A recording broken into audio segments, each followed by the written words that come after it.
MBA Research and Curriculum Center is proud to present this video series on ethical principles, brought to you by the Daniels Fund Ethics Initiative. You can find timestamps, links, and more in the video description box below. Subscribe to our channel to stay up to date with all of our content. This video will cover the second ethical principle of trust. First, let's explore our ethics dictionary. Trust is defined as the ability to rely on the character, integrity, or truthfulness of something or someone else. It comes from the Old Norse root word traust, which means help, confidence, protection, support. Let's look at some words that are alike and different. First are synonyms, or words that are very close in meaning. Some synonyms of trust are confide, commit, and accept. Next are antonyms, or words that are opposite in meaning. Some antonyms of trust are skepticism, retain, and withhold. American journalist and writer H.L. Mencken said, "It is mutual trust, even more than mutual interest, that holds human associations together." Building blocks are the traits that a person needs to have in order to act ethically. Each ethical principle has its own set of traits.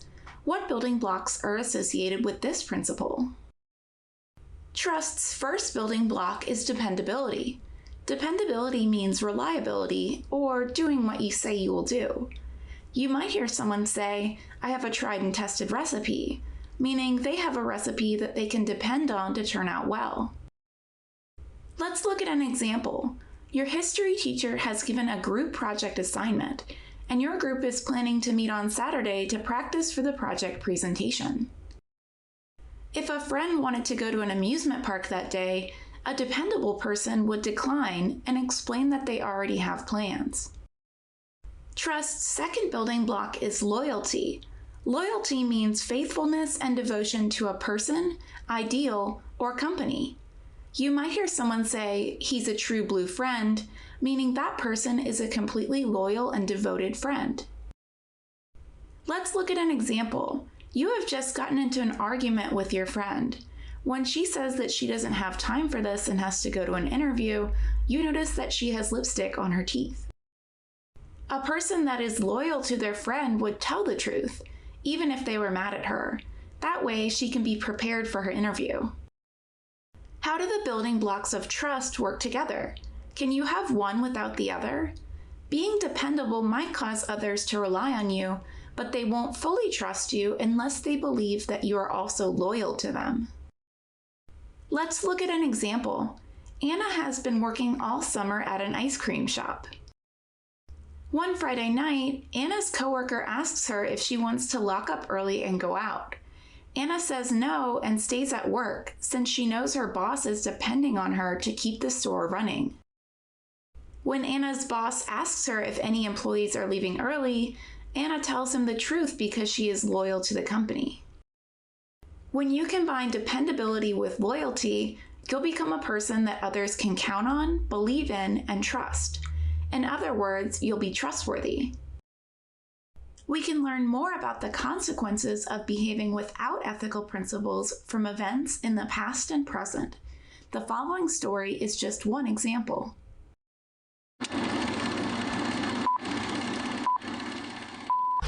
Top executives from social media have faced a grilling on Capitol Hill lately. They're at the center of several recent scandals, including one that may have compromised the personal data of most Facebook users. So do you still trust Facebook? Consumer reporter Marilyn Moore says a lot of users are changing their social media behaviors. Facebook. More than 2 billion people log on every month. If that's you, Facebook may know more about you than you realize. It even knows what you're putting in that shopping cart at Amazon. Now, if months of reading about deceitful quiz apps, political meddling by Russian bots, and unchecked data collection have you rethinking Facebook, you're not alone. A recent CR survey finds that 7 out of 10 Facebook users changed their behavior after the Cambridge Analytica scandal. More than 1 in 3 became more cautious about their posts, revised their privacy settings, and turned off location tracking. Let's examine the timeline of events. In 2013, academic researcher and psychologist Alexander Kogan creates an app survey called This Is Your Digital Life. Facebook users who take the survey end up inadvertently sharing their friends' personal information. Between 2015 and 2016, Kogan shares his data with elections consulting firm Cambridge Analytica, who uses it to create targeted ads for the presidential campaigns of Senator Ted Cruz and Donald Trump. In March 2018, the New York Times reports that up to 87 million Facebook profiles were harvested by Cambridge Analytica. The hashtag #DeleteFacebook begins trending on social media. Following the scandal, in April 2018, Facebook CEO Mark Zuckerberg testifies before Congress. He says that the original Kogan survey fell within Facebook's data privacy laws at the time. However, Kogan broke the privacy policies when he shared this information with Cambridge Analytica. By January 2019, Facebook's earnings report shows that despite the lack of public trust, the company has continued to grow in profit. Surveys taken since the scandal regularly find that Facebook is the least trusted social network. Facebook ultimately did not suffer any major financial losses. However, the Cambridge Analytica scandal may have permanently broken the trust between the company and its users. Why does this event illustrate the importance of trust? Let's take a second look. A dependable company would make its privacy settings easy to understand so that its users can protect their personal information. A company that's loyal to its users wouldn't allow third-party apps to exploit their users' personal data. Why do ethical principles matter in your life? Let's take a look at an example. We've looked at a lot of scenarios where people acted with or without ethical principles. Now, you'll get to decide what to do in an ethical dilemma. Pay attention to the following scenario and think about how you would respond. Your school friends Eric and Cameron have been dating for a while. However, lately they've been arguing more and haven't seemed as happy. Their arguing has also disrupted your friend group. Eric confides in you that he's thinking of breaking up with Cameron.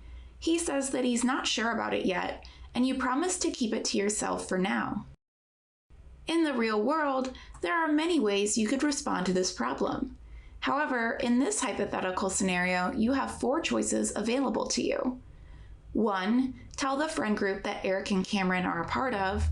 2. Ask your family for advice. 3. Keep Eric's confession to yourself. Or 4. Talk to a school friend who's outside your friend group. Which choice would you make? Take some time to think about your answer.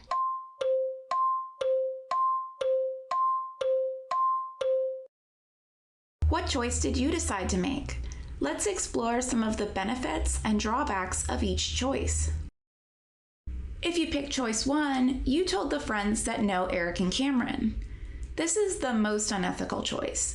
You aren't demonstrating dependability or loyalty, plus you gossiped in a way that could easily get back to Eric or Cameron. You are at risk for permanently losing your friends' trust. With this choice, you'd benefit from hearing the opinions and advice of people who are close to Eric and Cameron. They would probably have more to say about the couple than your other friends or family members. However, it's extremely likely that either Eric or Cameron would find out that you talked behind their backs. This could ruin their relationship for good and severely damage their friendships with you and the rest of your school friend group. They might even stop talking to you. If you pick choice 2, you asked your family for advice. This choice isn't the most ethical, but it's not the worst decision you could have made. Although you demonstrated loyalty, you lack the dependability to do what you said you would do. With this choice, you'd benefit from hearing advice from someone older and wiser. Your family is also removed from your school social life, so it's very unlikely that they would be able to spread gossip about your friends. Because of this, you were able to get advice while still remaining loyal to your friend Eric. However, if Eric found out that you had talked about it, he could be annoyed with you, and he might not trust you with his secrets again. He might even be upset enough to stop talking to you for a while. If you pick choice 3, you kept Eric's confession to yourself. This is the ethical choice. You use the building blocks of dependability and loyalty to make the right decision. With this choice, you'd benefit from keeping Eric's trust. He would know that you can be trusted to keep his personal information private, and you'd become better friends as a result. However, you might not be prepared to deal with the fallout from Eric and Cameron's breakup. It could disrupt your friend group for a while, but you'll be able to keep these friends as long as you continue to act ethically. If you pick choice 4, you talk to a school friend that's outside of your friend group. This is an unethical choice. You didn't keep your promise to Eric, and you showed disloyalty by telling a person who could easily spread the gossip at school. With this choice, you'd benefit from hearing the opinions and advice of someone that's your age. They might have a better idea of what to do in your situation than an older family member. However, because they go to the same school as your other friends, there is nothing stopping them from spreading gossip. The person you told could even tell Eric and Cameron directly. This would break the trust between you and your friends, and it could result in a loss of some friendships. Which choice did you make? Hopefully, seeing the benefits and drawbacks associated with your choice made it easier for you to visualize how ethical principles can impact your future. When you take time to consider any potential benefits and drawbacks, you will be better prepared to make ethical decisions in real life. Wondering how you can become a more ethical person? Here are some things to consider going forward. Are you a trustworthy person? Take a look at these examples. At school, trustworthy people are always honest with their friends and never take shortcuts like cheating or plagiarism. At home, trustworthy people do what they say they will do and always keep the best interests of their family in mind. While working or volunteering, trustworthy people are honest with customers about the positives and negatives of their products and never steal work supplies for themselves. It's important to take time for self-reflection. First, ask yourself, have you ever thought that another person wasn't trustworthy? Was your opinion accurate? Why or why not? Second, consider your environment. What steps can you take to improve trust between yourself and your family, friends, and teachers? Thank you for watching. We hope that you enjoyed this deep dive into ethical principles. This video was presented by MBA Research and Curriculum Center on behalf of the Daniels Fund Ethics Initiative. To learn more, please visit mbaresearch.org or click the link in the video description box below.